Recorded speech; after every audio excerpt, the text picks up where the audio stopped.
Subject కి ఒక teacher ఉంటారు, అన్ని సబ్జెక్టులు నన్ను చదవమంటారు. ఇంత చిన్న బుర్రలో అన్ని ఎలా నింపాలి?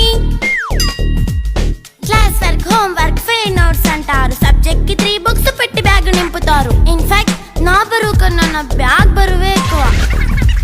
క్వశ్చన్లు, ఆన్సర్లు, సర్ప్రైజ్ టెస్టులు అన్ని దాటుకొని మళ్ళీ స్కూల్ వ్యాన్ ఎక్కేసి అమ్మయ్య ఇక ఇంటికి వచ్చేసామనుకుంటే మార్క్స్ తక్కువ వస్తే చెయ్యాలి అసైన్మెంట్. రిపోర్ట్ కార్డ్ చూపిస్తే ఇంట్లో ఉన్న పనిష్మెంట్. హోమ్ వర్క్ చేయమంటూ మమ్మీ చంపుతుంటుంది. ట్యూషన్ టైం అయిందని డాడీ తరుముతుంటాడు. డాన్స్ క్లాస్ కి వెళ్ళమని తాతయ్య తిడతాడు. స్నాక్స్ తిని వెళ్ళమని నాన్నమ్మ ఆపుతుంది. ఇక అన్నీ అయిపోయాక కాసేపు టీవీ చూద్దామంటే మమ్మీ ఎంట్రీ ఇచ్చింది. బెడ్ ఎక్కమంది. చిన్న నాప్ తీసేలోపు తెల్లారిపోయింది.